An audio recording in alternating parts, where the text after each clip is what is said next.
So tell me, Neil, is the Earth flat? We have video from space of the rotating spherical Earth. The Earth is round. Thank you for joining us on this episode.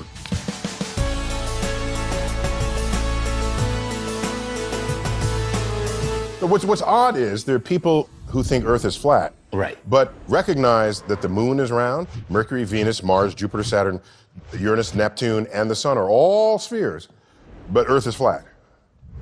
That's not, something doesn't square. Something doesn't jive, right? Okay. Plus, in my latest book, ooh, did I just plug my book? Wait, your latest book is called Astrophysics for People in a Hurry. What? We just happen to have a copy right here. No, it just happens to me. I swear we didn't plant the book. I have an entire chapter titled On Being Round. Oh. And it's an exploration of how all the laws of physics and the accounting of energy as processes unfold in the universe, how that conspire to make things round. So it favors the sphere. Favors a sphere, yes. Right. And if something's not a sphere, it's a little bit flattened, you can ask what flattened it, and you find out, oh, it's rotating real fast. Right. So then it gets a little flattened because of that. Right. And so almost everything in the universe is either spheres or slight distortions of a sphere for some other thing that's happening to it. I mean, we can just see how the universe favors spheres. So it's nature. Right. Basically, nature. the universe. Now, in all fairness to the people who want a flat Earth. Yes, let's be fair to those people. Okay. In Columbus's day, there was surely a flat Earth contingent. Okay? Yes. Columbus predates the era of experimental checking of any idea you might have. Not a lot of peer-reviewed studies back in the day. Back in the day. Back in the day. Back in the day. Kind of just like... You just say whatever you felt. You know what? I believe that elephant poop will cure cancer. There you go. That's right. Wrote a paper about it. Like to read it? Here it is. And you're good, right? Right. So it wasn't until Francis Bacon, Galileo, in the 1600s, where the idea that if you're going to say something and you think what you're saying is true, then no matter how obvious you think it is that it's true, you should still test it. Gotcha. There could be something fooling you in one way or another. So if you want to say Earth is flat, then, for example, lunar eclipses. What's a lunar eclipse? If your face is the brilliant sun. Thank you. And this is Earth, and the moon is over here, the sun is always casting Earth's shadow into space. It's always there no matter what. Right. Obviously, okay? It's just a shadow. It's a shadow. The moon It's just occasionally... a shadow shining on blackness. Yeah, a shadow in darkness. A shadow in darkness. So the moon occasionally passes through that shadow. And if you see the shape of Earth's shadow on the moon, it is always round. Always round. If Earth were flat, sometimes you get like a flat shadow. Right. And we've never seen a flat shadow. Right. In fact, it is a segment of a arc of a circle, no matter the orientation of the moon and the sun. And the only thing that makes a perfectly circular shadow would be something that's perfectly circular. Perfectly spherical. Spherical. Right. Yes. So the only thing that makes a perfect circle shadow every single time is a perfect sphere. Right. Okay? No matter what angle you shine. shine. Whereas a disc, it would only make a perfect circle if you lined it that way. Right. And so then you have to look at the face of the disc in order to get the circle. The circle. If any other angle, you get other you get shapes. something of another The shape. Greeks knew this. Right. All the lunar eclipses they said, oh my gosh, we must be in a round Earth. This is thousands of years. Before 2,000 years Columbus. before Columbus. Exactly. Right. So now if the Earth is round, how big is Earth? You might want to check for that. There was a famous experiment conducted by Eratosthenes.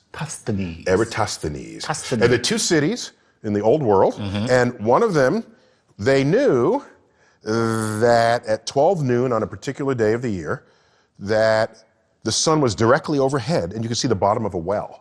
Oh, okay. You don't run around looking at the bottoms of wells. No. Because the light doesn't take, it's just, no. Doesn't get down there. Doesn't get down there. How can we use this observation to see if Earth's surface is curved? We needed another well. Turns out we can't see the bottom of both wells at the same time. What might explain this? Well, there are two possible explanations. First, we could have a flat Earth with the sun that's small and close by, so that the light hits the second well at an angle.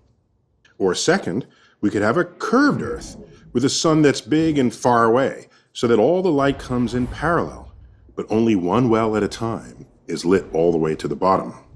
Turns out with just 2 wells, there's enough wiggle room for both explanations to fit our observations.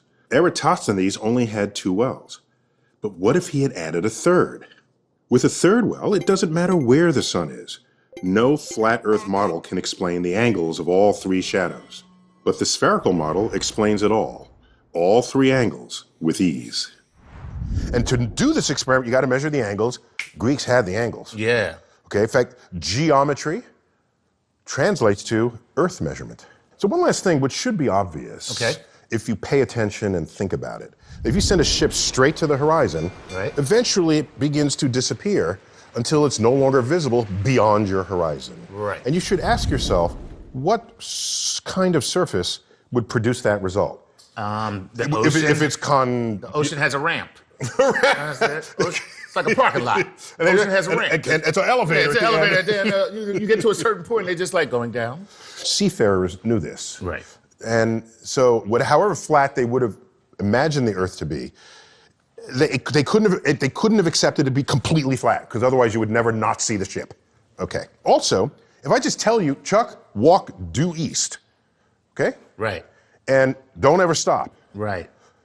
I just turn around my chair and face this way, and eventually you're going to come back. Right. And you'll probably be about 150 years old, because I am no Forrest Gump. That is how long it would take me to run the Earth. For me, the fact that there's a rise of flat earthers is evidence of 2 things. Okay.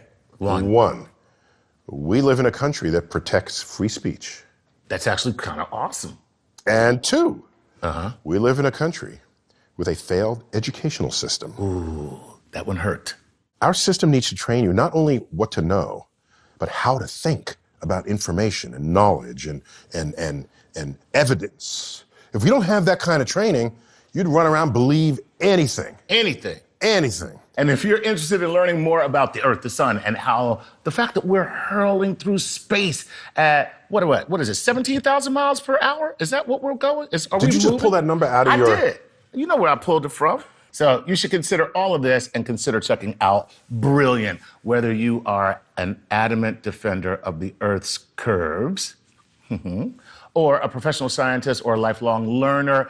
Brilliant helps you master concepts of math, science, and engineering through solving fun, challenging problems. And you can sign up for free to get access to weekly challenges. And as a bonus to Star Talk viewers, anyone up to the 19th prime number that goes to brilliant.org/StarTalk will get 20% off the annual subscription, which helps you think like a scientist through guided course material and the ability to track progress with stats and extra practice. If you like what you see and you want to watch more videos from Star Talk, hit the subscribe bar and click the little button that gets you notifications every time that we put up a video. And don't forget to like and comment below with a topic of your own that you've been dying to get to the bottom of. All right? So, hey, for those of you who are flat earthers, we say it's okay as long as you don't run NASA. And for those of you who are Greek philosophers and mathematicians, Neil will tell you what they would tell you, which would be? I don't know Greek, but if you could translate ancient Greek into English, they would say, keep looking up.